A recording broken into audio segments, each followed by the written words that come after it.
हरे कृष्णा, जय श्री राधे। आप सभी का दिन शुभ और मंगलमय हो। इससे पहले की कथा सुनने के लिए और अपना भरपूर प्यार देने के लिए आप सबको बहुत बहुत धन्यवाद। आज सुनिए वैशाख मास महात्म्य में आगे का वृतांत। इसके पहले के अध्याय में आपने जाना था कि किस प्रकार पांडव पुत्र अर्जुन ने अपने द्वारा की गई प्रतिज्ञा को भंग करने के बाद तीर्थ यात्रा का निश्चय किया और किस प्रकार वे तीर्थ यात्रा पर गए। अगर आपने उस कथा को नहीं सुना है तो जरूर सुनिए। श्री सूत जी कहते हैं, इस प्रकार सब तीर्थों का दर्शन करके आए हुए अर्जुन के मन में महानदी सुवर्ण मुखरी ने कई गुना आनंद बढ़ा दिया। उस नदी के पूर्व तट पर अर्जुन ने एक ऊंचा पर्वत देखा जो कालहस्ती के नाम से प्रसिद्ध है। उस महानदी में स्नान करके वे पर्वत के शिखर पर गए और वहां देव पूजित कालहस्ती शवन नामक महादेव जी का दर्शन किया। पार्वती जी के साथ महादेव जी का भक्ति युक्त चित्त से पूजन करके वे कृतार्थ हो गए। इसके बाद अर्जुन वहां के अभूतपूर्व पदार्थों का दर्शन करने के लिए उस पर्वत पर घूमने लगे। वहां पर्वती शिखरों पर एकांत प्रदेश में उन्होंने शिव जी के ध्यान में तत्पर हुए अनेकानेक दिव्य योगियों का दर्शन किया। साथ ही इंद्रियों को संयम में रखने वाले अनेकों शांत मुनियों को भी देखा। उनमें से कोई तो निराहार रहते थे, कोई केवल वायु पीते थे और कोई सूर्य की धूप ही आहार पर अपना जीवन बिता रहे थे। उसके बाद उस पर्वत के दक्षिण भाग में घूमते हुए उन्होंने महर्षि भरद्वाज का पवित्र आश्रम देखा जो सब प्रकार की लक्ष्मी से सुशोभित था। कौतुक का तो वह एकमात्र स्थान था। सिंह, हाथी, व्याघ्र, चीता, रूरू, रंकू तथा अन्य मृगों से भरा हुआ था और वे सभी जीव आपस का सहज वैर भाव बुलाकर एक दूसरे के साथ घूम रहे थे। उस आश्रम को देखकर पांडु नंदन अर्जुन ने तपस्वियों के प्रभाव की प्रशंसा की। अनेक श्रेष्ठ ब्राह्मण उस यात्रा में अर्जुन के साथ थे। उन सभी मित्रों के साथ उन्होंने आश्रम में प्रवेश किया और अपने सामने ही अनेक मुनियों से घिरे हुए प्रज्वलित अग्नि के समान तेजस्वी भरद्वाज जी को बैठे देखा। उनके सब अंगों में भस्म लगा हुआ था और कंधे पर मृग चर्म का उत्तरीय शोभा पा रहा था। इससे वे नूतन श्याम मेघ से आच्छादित कैलाश की तरह शोभित हो रहे थे। सुवर्ण के समान पीले रंग की लंबी जटाओं से प्रकाशमान थे। उन्हें देखकर ऐसा लगता था मान श्रुति, स्मृति और पुराणों के अर्थों ने एकीभूत होकर मुनि का शरीर धारण कर लिया हो। वे दिव्य ज्ञान के शुभ आशर थे। धृति, शांति, दया, तुष्टि और शांति आदि सद्गुण नित्य उनकी सेवा में रहते थे। वे अखंड ब्रह्म तेज से दैदीप्यमान हो रहे थे। अर्जुन ने धीरे धीरे निकट जाकर मुनि के चरणारविंद के आगे पृथ्वी पर गिरकर साष्टांग प्रणाम किया। अपने आश्रम में आए हुए कुंती नंदन अर्जुन को मुनि ने स्वयं उठाकर अभ्युदय का आशीर्वाद दिया। उस समय उनका मन हर्षोल्लास से भरा हुआ था। यथा योग्य अर्घादि प्रस्तुत करके मुनि ने अपने प्रिय अतिथि का सत्कार किया और एक आसन की ओर संकेत करके उन्हें उस पर बिठाया। जब अर्जुन बैठ गए तब उनसे स्वास्थ्य संबंधी कुशल प्रश्न किया। इसके बाद अर्जुन भोजन करके तपोनिधि भरद्वाज मुनि के समीप ही बैठे और कथा सुनने के कौतूहल से दिन का शेष भाग वहीं बिताया। इसके बाद सायं संध्या करके अग्नि में आहुति देकर अपने साथ आए हुए ब्राह्मणों सहित वे मुनि के कुटी गृह में गए और वहां उनके आशीर्वाद से आनंदित होकर बैठ गए। उस समय सुवर्ण मुखरी नदी के शीतल जल को छूकर चलने वाली ठंडी वायु से अर्जुन को बड़ी प्रसन्नता हो रही थी। सूत जी कहते हैं, अर्जुन ने सुखपूर्वक बैठे हुए भरद्वाज मुनि को प्रणाम करके विनयपूर्वक इस प्रकार गंभीर वचन में कहा, मुनि श्रेष्ठ, इस संसार में एकमात्र मैं ही धन्य हूँ जिसका आपने अपने पुत्र की तरह भली भांति आदर किया है। भगवान, यह महानदी किस पर्वत से प्रकट हुई है और कौन इसे ले आया है तथा इसमें स्नान दान आदि करने से कौन सा पुण्य प्राप्त होता है? कृपा कर मुझे ये बताइए। भरद्वाज जी कहने लगे, महाबाहु अर्जुन, तुम कौरव कुल को पवित्र करने वाले हो और धर्म पुत्र युधिष्ठिर के छोटे भाई हो। मैंने अनेकों राजा देखे हैं परंतु वे तुम्हारे समान लीला युक्त सर, दया, उदारता, धीरता और गंभीरता आदि गुणों से सुशोभित नहीं थे। कुल, विद्या और धन ये बलवान पुरुषों के अभिमान में कारण होते हैं, किंतु तुम्हारे जैसे कल्याणम पुरुषों के लिए वे भी नम्रता लाने में कारण हुए हैं। राजन, मैंने मुनियों के मुख से जो दिव्य कथा सुनी है वह तुमसे कहता हूँ, उसे सुनो। पूर्व समय की बात है। दक्ष कुमारी सती अपने पिता से अपमानित होकर शरीर त्याग कर हिमालय की पुत्री के रूप में प्रकट हुई। फिर सप्त ऋषियों ने आकर जब प्रार्थना की, तब गिरिराज हिमालय विवाह के समय अपनी पुत्री भगवान शंकर को देने के लिए तत्पर हुए। उसके बाद जगदीश्वर शिव पार्वती जी को बहलाने के लिए हिमालय के निवास स्थान पर गए। उस समय स्थावर जंगम सभी प्राणी भगवान शिव के मंगलमय विवाह का अभिनंदन करने के लिए वहां पर उपस्थित हुए। उन सबके भारी भार से उत्तर की भूमि नीची हो गई और दक्षिण की भूभार न होने से अत्यंत हल्केपन के कारण ऊंची हो गई। इससे सबको बड़ा भय हुआ। तब महादेव जी ने अगस्त जी के पास जाकर कहा कि मुने, ये पृथ्वी अधिक भार से दबकर विकृत अवस्था को प्राप्त हो गई है। अब आप ही इसको बराबर करने में समर्थ हैं, इसलिए मेरे कहने से इस पृथ्वी को बराबर कर दो। तब बहुत अच्छा कहकर भगवान शिव को प्रणाम करके अगस्त जी दक्षिण दिशा में चले गए। विंध्यगिरि को लंघ कर अगस्त जी के दक्षिण दिशा में जाते ही पृथ्वी संभाव को प्राप्त हो गई, अर्थात एक समान हो गई। इसके बाद अगस्त जी ने आगे जाकर किसी ऊंचे पर्वत को देखा जो अपनी फैली हुई घाटियों से पृथ्वी को धारण करके स्थित था। वे धीरे धीरे उस पर्वत पर चढ़ गए और उसके मनोहर शिखर की सुरम्य स्थली में उन्होंने रहने का विचार कर लिया। वहां अमृत के समान जल से भरा हुआ एक सरोवर था, जिसमें पद्म और उत्पल आदि फूलों की शोभा फैली हुई थी। उसके चारों ओर बहुत से वृक्ष लगे हुए थे। अगस्त जी ने उसी सरोवर के उत्तर तट पर एक मनोहर भूभाग में उत्तम आश्रम बनाकर तथा पितरों, देवताओं, ऋषियों और वास्तु देव का विधिपूर्वक पूजन करके मुनि समुदाय के साथ उसने बहुत लंबे समय तक निवास किया। तपस्या में मन की वृत्तियों को लगाकर वहां के तपोवन में जब अगस्त मुनि रहने लगे, तब वह उत्तम सौभाग्य से सुशोभित पर्वत अगस्ती शैल के नाम से प्रसिद्ध होगा।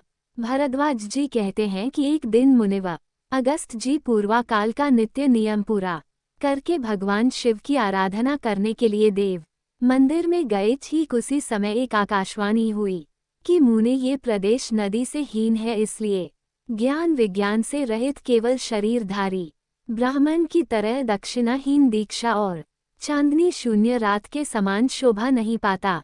इसलिए तुम संपूर्ण लोगों का हित करने के लिए इस भूभाग में कोई ऐसी नदी बहाओ जो अगाध पाप राशि जनित भय का निवारण करके सदैव सुशोभित रहे। मुनिवर देव समुदाय की यही प्रार्थना है जो सबके लिए हितकर है। इस आकाशवाणी को सुनकर अर्जुन, ब्रह्म ऋषि अगस्त जी क्षण भर कुछ विचार करते रहे। इसके बाद देव पूजन समाप्त करके वे बाहर वेदी पर बैठ गए। उनके आश्रम में जितने मुनि रहते थे उन सबको उन्होंने बुलवाया और आकाशवाणी की कही हुई बात कह सुनाई। तब मुनि ने अगस्त जी को प्रणाम करके कहा, महर्षि, आपके हुंकार मात्र से राजा नहुष देवताओं के साम्राज्य से नीचे गिर गए और सर्प योनि को प्राप्त हुए, जिसने संपूर्ण भूमंडल को घेर रखा है, तथा जो अपनी सबसे बढ़कर आश्चर्य की बात भला और क्या हो सकती है। महामुनि, तीनों लोकों में हम सब लोग कृतार्थ हैं जो कि आपसे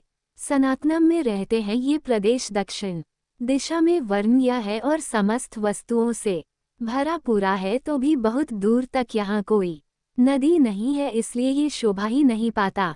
ये अंत कब ऐसा शुभ अवसर प्राप्त होगा जब हम इस देश में आपके द्वारा बहाई हुई किसी महानदी में स्नान करके कृतार्थ का अनुभव करेंगे। हमारी भी यही प्रार्थना है कि आप यहाँ सबको शरण देने वाली किसी सर्वश्रेष्ठ विश्ववम नदी को निश्चय ही लेकर आने का प्रयास कीजिए। तब मुनीश्वर की आज्ञा लेकर देवताओं तथा भगवान शिव की विशेष पूजा करके मुनि ने महान क्लेश में दूसह व्रत को स्वीकार किया और बड़े यत्न से बड़ी कठिन, बड़ी भारी तपस्या प्रारंभ कर दी। गर्मी में पंचाग्नि का ताप सहन किया, वर्षा में आंधी, पानी और बिजली का सामना किया और सर्दी में गले तक पानी में खड़े होकर वे जप और ध्यान करते रहे। इसके बाद मन की वृत्तियों को रोककर निराहार रहकर इंद्रियों को अपने वश में करके वे पत्थर की तरह स्थिर हो गए। उस समय उन्हें बाहर की बातों का कुछ भी भान नहीं होता था। इसके बाद तपस्या में लगे हुए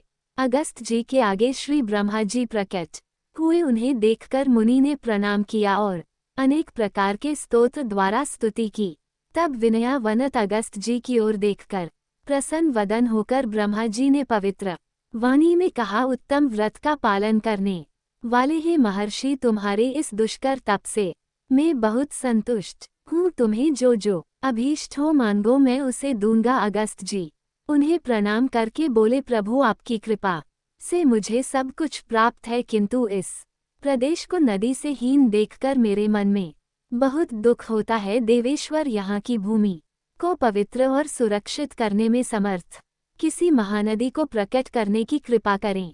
बस यही मेरे लिए अभीष्ट वह। अगस्त जी का वचन सुनकर ब्रह्मा जी कहने लगे, तथास्तु, ऐसा ही होगा। फिर उन्होंने अपने मन से आकाश गंगा का स्मरण किया और जब वो उनके आगे आकर खड़ी हो गई तब उनसे कहा, हे गंगे, संसार का उपकार करने वाले कार्य में संलग्न होने के लिए मैं तुम्हें आज्ञा देता हूँ। इस नदी हीन देश में सब लोगों के हित के लिए कोई नदी प्रवाहित करने के लिए यह अगस्त जी तपस्या और प्रयास कर रहे हैं। इसलिए तुम अपने एक अंश से पृथ्वी पर उतरकर अगस्त जी के दिखाए हुए मार्ग से जाओ और यहाँ के रहने वाले मनुष्यों को पवित्र करो। समस्त नदियों में तुम्हारा श्रेष्ठ स्थान हो और तुम अपनी शरण में आए हुए लोगों की रक्षा करो। ऐसा कहकर ब्रह्मा जी उन आकाश गंगा और अगस्त मुनि जी के द्वारा किए गए प्रणाम, पूजा तथा विशेष स्तुतियों से अभिनंद होकर वहां से अंतर्ध्यान हो गए। इसके बाद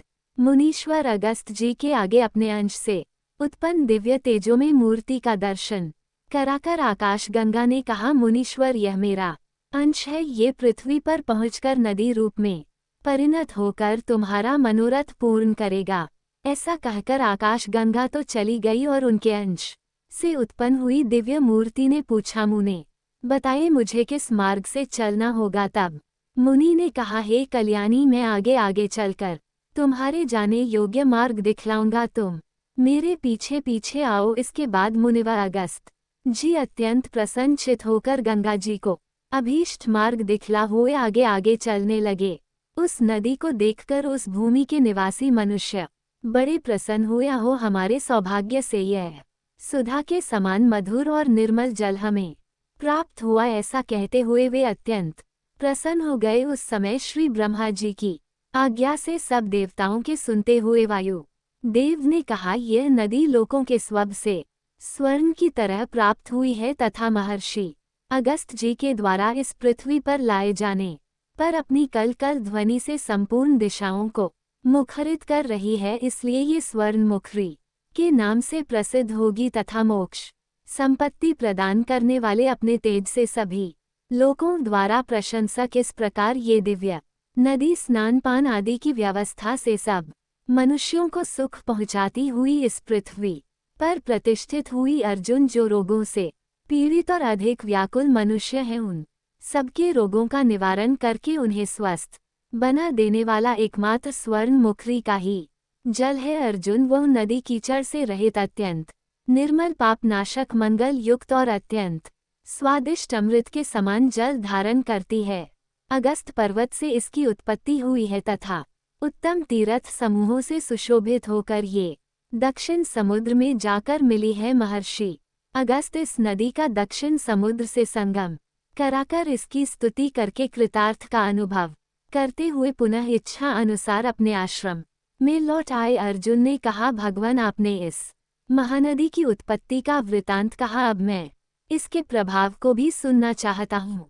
भरद्वाज जी बोले, हे पांडु नंदन, 100 योजन दर से भी इस स्वर्ण मुखरी का स्मरण करके मनुष्य सब पापों से मुक्त हो जाता है। अगर स्वर्ण मुखरी के जल में देहधारियों की अस्थि डाल दी जाए तो वह उनके ब्रह्मलोक पर चढ़ने के लिए सीढ़ी बन जाती है। सुवर्ण मुखरी का स्मरण करते हुए मनुष्य जहाँ कहीं भी अन्य जलों में स्नान कर ले तो उन्हें उत्तम पद की प्राप्ति होती है। इंद्र आदि देवता सुवर्ण मुखरी नदी में स्नान करने के लिए ललचाए हुए चित्त से मनुष्य शरीर को ही प्राप्त करना चाहते हैं। अगर तोला भर भी स्वर्णमुखी नदी का जल पी लिया जाए तो वह देहधारियों के पर्वत समान पापों का भी शीघ्र ही नाश कर देता है। देवताओं में श्री विष्णु, नक्षत्रों में चंद्रमा, मनुष्यों में राजा, वृक्षों में कल्प वृक्ष, महा भूतों में आकाश, समस्त शक्तियों में माया शक्ति, मंत्रों में गायत्री मंत्र, देवताओं